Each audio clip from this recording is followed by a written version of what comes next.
मतलब शंकर स्त्री भी है, शंकर पुरुष भी है। शंकर जी की जो जलाधारी होती है नीचे की, जहां गौल ऐसी होती है, चरण होता है, उसके ऊपर शिवलिंग रखा होता है।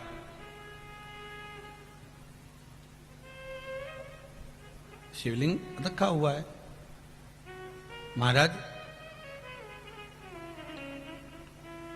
जलाधारी जल चढ़ाने की यह पार्वती जी का हस्त कमल, पार्वती जी का स्थान, और ये शिवलिंग शंकर का स्वरूप। शिव और शक्ति दोनों शिवलिंग के रूप में विराजमान।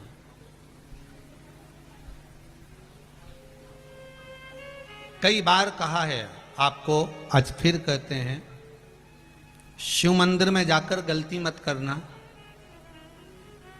कोई भी सामग्री आप भगवान शंकर को अगर समर्पित कर रहे हैं, जैसे केला ले गए, पपीता ले गए, या कोई आप खाने का सामान ले गए, या आप कोई वस्तु या दिया बत्ती ले गए, कभी भी ध्यान रखना जलाधारी के ऊपर वो केला या फल या सेव फल या नारियल या जो भी सामान है वो जलाधारी पर कभी मत रखना।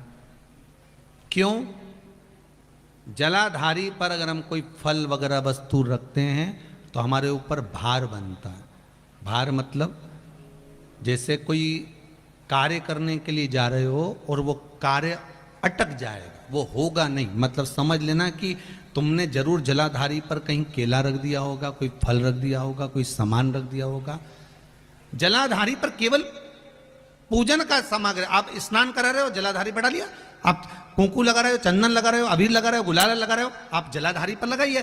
फूल चढ़ा रहे हो, बेलपत्री चढ़ा रहे हो, आप जलाधारी पर लगाइए। शिव पर चढ़ाओ, बाकी के माँ जगत जननी का जो स्थान है वहां चढ़ाओ। पर और एक बात और ध्यान रखना, जलाधारी पर भूल से भी कई माताएं दिया जलाकर रख देती है। समझ लेना वो अपने भाग्य पर अंधेरा करने के लिए उस दिए को लगा रही। बहुत बहुत गलत बात है। उसका वर्णन शिव महापुराण में बहुत, लिंग पुराण के अंतर्गत, नर्मदा पुराण के अंतर्गत और महाराज गर्ग संहिता के अंतर्गत बहुत सी चीजें ऐसी दी गई हैं, जिसके स्कंद पुराण के अंतर्गत भी वर्णन आता है कि अगर नारी दिया लगाना है तो दूर रखे। वो जलाधारी जो है ना, जिसमें पानी बहता है, उसके ऊपर जला हुआ दिया मत रख देना। क्यों? कहते हैं उसके घर के बेटे बेटी बहू पोता पोती कभी भी उसे सुख प्रदान नहीं कर सकते। उसके घर में हमेशा क्लेश रहेगा, चिड़चिड़ प्रवृत्ति रहेगी, युद्ध लड़ाई झगड़ा ये सब पारिवारिक चलता रहेगा, या देवर जेठ जेठानी का भी झगड़ा चलता रहेगा, पर वो सुख का भान नहीं कर सकती। अगर दिया जलाधारी पर रख दिया तो, वैसे तो आप सब समझदार हो, आप लोग तो ये गलती नहीं कर सकते होगे, वो तो हम सियोर वालों के लिए कह रहे हैं। हम तो ये गलती नहीं करोगे।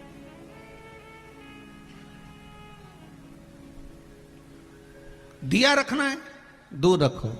अगर आपको कोई वस्तु रखना है दूर रखो, केला रखना है, फल रखना है, कोई वस्तु अगर आपको रखना है तो आप थोड़ा सा दूरी बनाकर रखें। हाँ, फूल चढ़ाना है आप चढ़ाओ, आप जल चढ़ाना है चढ़ाओ, बेलपत्र चढ़ाना है चढ़ाओ, आप अगर तगर छल, आप जो भी सामान चढ़ाना चाहते हैं, आप कुंकू अबीर गुलाल आदि के वो चढ़ा रहे हैं चढ़ाओ। पर कोई फल है, कोई मिठाई है, कोई सामग्री है, वो शिवलिंग से भी जलाधारी से भी दूरी बनाकर रखिए, उसको दूर रखिए। आप में से कई माताएं ऐसी बैठी हैं, कई भाई ऐसे बैठे हैं, कई बच्चे, कई बेटियां ऐसी बैठी हैं, जरा कथा को सुन रहे होंगे तो उनके स्मरण में आएगा ये बात। जितने लोग आस्था चैनल पर सुन रहे हैं वो भी ध्यान लगाकर सुनना, और जितने लोग फेसबुक यूट्यूब पर सुन रहे हैं वो भी ध्यान लगाकर सुनना। कई लोग ऐसे हैं जिनके अंदर नेगेटिवता आती है। नेगेटिवता मतलब घर में बैठी बैठी सोचती थी कहीं मेरे बेटे के साथ कोई एक्सीडेंट तो नहीं हो जाएगा, कहीं मेरे पति को कुछ हो तो नहीं जाएगा। घर से निकल रही है पति के साथ, और निकलते समय तैयार होते होते मन में भाव उत्पन्न हो गया, कहीं हम जा रहे हैं और कहीं एक्सीडेंट हो गया तो, मेरा देवर गया उसके साथ ऐसा हो गया तो, मेरी देवरानी गई है उसके साथ ऐसा हो गया तो, ट्रेन से जा रही है तो ट्रेन में कुछ हो गया तो, गाड़ी से जा रही है तो गाड़ी में कुछ हो गया तो, मोटरसाइकिल से गया तो मोटरसाइकिल में कुछ हो गया तो, रात्रि को सो रही है तो भी उसके अंदर नेगेटिविटी है। और ऐसे कई लोग हैं, भले नादगांव में भले ना होंगे, हम नहीं जानते, पर ऐसे कई लोग हैं, कई लड़के हैं, कई लड़कियां हैं, कई बेटे हैं, कई बेटियां हैं, कई बहुएं हैं, कई सास हैं, कई ससुर हैं, कई माता है, कई पिता, कई पुरुषों के मन में आ जाता है मैं फसल बो रहा हूं और मुझे ऐसा लग रहा है कि बिल्कुल नहीं होगी, अब की बार तो पीक आएगी नहीं, अब की बार तो ऐसा हो गया। नेगेटिव